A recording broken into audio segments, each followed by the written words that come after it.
ठाणे जिल्ह्यातील मुंबई लगत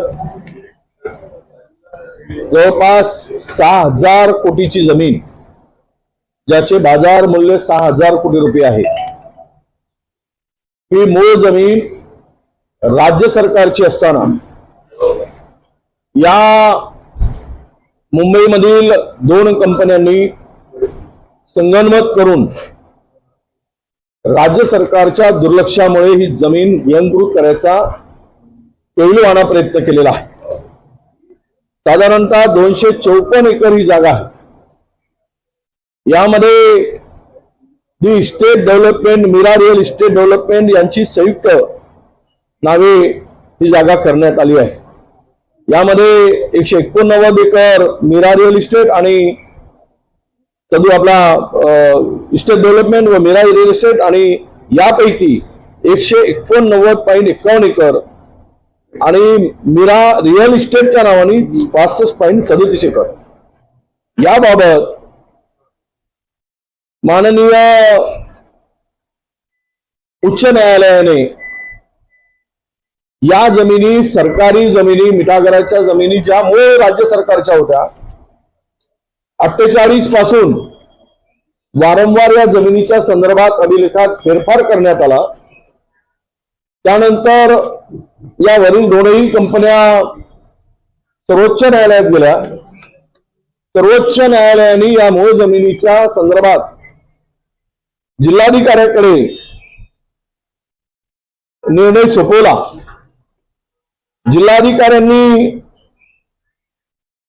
18 नोव्हेंबर 2022 रोजी ही संपूर्ण जमीन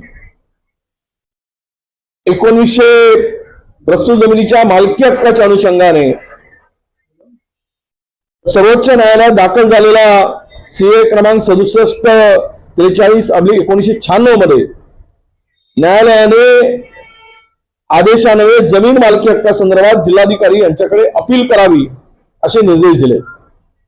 आणि 18 नोव्हेंबर 2022 रोजी जिल्हाधिकारी ठाणे यांनी या मीरा सॉफ्टवर्क्सचा या कंपन्यांचा दावा फेटाळून लावला आणि जमीन महाराष्ट्र शासनाकडे वर्ग करण्याचे निर्देश दिले। उक्त जमीन जिल्हाधिकाऱ्यांच्या निर्णयाविरुद्ध 8 ऑक्टोबर 2010 रोजी कोकण विभागाच्या आयुक्तांनी त्यांची मालकी जिल्हाधिकाऱ्यांच्या आदेशाविरुद्ध निर्णय देऊन या कंपनीच्या नावाने मालकी करण्याचा निर्णय दिला। या आदेशाला केंद्र सरकारने, त्यावेळेस केंद्र सरकारला लीजवर ही जमीन दिली होती। जिल्हा दिवाणी न्यायालयात आव्हान दिलंय आणि सदरचे स्पेशल सिव्हिल सूट क्रमांक 771/2011 हा दिवाणी न्यायालयाने त्यांचा निर्णय मेंटेनॅबिलिटी ज्युरिडिक्शनचा मुद्दा उपस्थित करून 13/4/2018 आदेशान्वये फेटाळला होता। आता उक्त जमीन 2018 आदेशाविरुद्ध सदर जमीन कंपनीने उच्च न्यायालयामध्ये अपील दाखल केली आणि दुर्दैवानं 6,000 कोटीची मूळ मालकी असलेली ही जमीन राज्य सरकारच्या संगनमतामुळे, राज्य सरकारच्या हातमिळवणीमुळे 6,000 कोटीच्या मालकीची निर्णय सर्वोच्च न्यायालयाने घेतला। याचं कारण की राज्य सरकारने वकील हे झोपा काढत होते। हे सर्व रेकॉर्ड असताना हा रेकॉर्ड कोर्टापुढे का मांडला गेला नाही, न्यायालयापुढे का आणला गेला नाही? जर भक्कमपणे चांगले मोठे वकील नेमून ही बाजू जर मांडली असती तर कदाचित सर्व उच्च न्यायालयाचा निर्णय या संदर्भात कंपनीच्या बाजूने लागला नसता। परंतु सरकार कमी पडलं, वकील कमी पडले, यामागे राज्य सरकारची भूमिका ही संदिग्ध अशी भूमिका आहे। कारण 6,000 कोटी रुपयाची ही जमीन आहे. आणि अशा स्थितीत आता आम्ही SLP दाखल करू वगैरे म्हणतायत. पहिल्यांदा या संदर्भात मदत करायची आणि प्रकरण बोंबाबोंब झाली की मग अपीलमध्ये जाण्याचा निर्णय घ्यायचा. अपीलमध्ये जाणार कधी, जाणार की नाही केवळ कागदावरच असणार की वेळ मारून येणार आहे. राज्य सरकार किती दिवसात अपीलामध्ये जाणार आहे सर्वोच्च न्यायालयात. एकीकडे राज्य डबघाईस आलेलं आहे, आर्थिक दृष्ट्या राज्य संकटात आहे आणि अशा वेळेस राज्यावर कर्जाचा डोंगर वाढत असताना अशा प्राईम लोकेशनच्या जागा बिल्डरच्या, डेव्हलपरच्या मोठ्या प्रमाणामध्ये त्यांच्या घशात घालण्याचं काम महाराष्ट्राचं महायुतीचं सरकार करत आहे आणि राज्याला कंगाल होण्याच्या दृष्टीनं पुढे नेत आहे असा आमचा आरोप आहे. म्हणून माझी स्पष्टपणे मागणी आहे की तातडीनं मोठे लायर लावून या जमिनीच्या संदर्भात अपील सर्वोच्च न्यायालयामध्ये गव्हर्नमेंटनी केलं पाहिजे आणि तिथे सर्व पुरावे जे काही कागद या बाजूचे आहेत, जिल्हाधिकाऱ्यापासून झालेले निर्णय आहेत. कारण ज्युरिडिक्शनचा विषय जो होता त्या ज्युरिडिक्शनच्या संदर्भात दिवाणी न्यायालयाने स्पष्ट सांगितलं की माझं ज्युरिडिक्शन येत नाही. केंद्र सरकारने ज्यावेळेस निर्देश दिले जिल्हाधिकाऱ्यांच्याकडे तर जिल्हाधिकाऱ्यांनी ही जमीन राज्य सरकारची आहे असा निर्णय दिल्यानंतर वारंवार याकडे दुर्लक्ष करून डेव्हलपरचा, बिल्डरचा फायदा करायसाठी सरकार काम करत आहे हे यातून दिसत आहे. कंपन्या ज्या आहेत त्या कुणाच्या जवळच्या आहे काय सांगणार? नाही, या मोठ्या कंपन्या आहेत. असं एक कंपन्या कुणाच्या जवळ असण्यापेक्षा या कंपनीची किंमत जमिनीची ही 6,000 कोटीच्या जवळ आहे आणि 6,000 कोटी रुपयाच्या किमतीची ही जमीन जर राज्य सरकारला अंडर टेबल काही फायदा करून घ्यायचा असेल म्हणून दुर्लक्ष केलं असेल किंवा वकील जे यांचे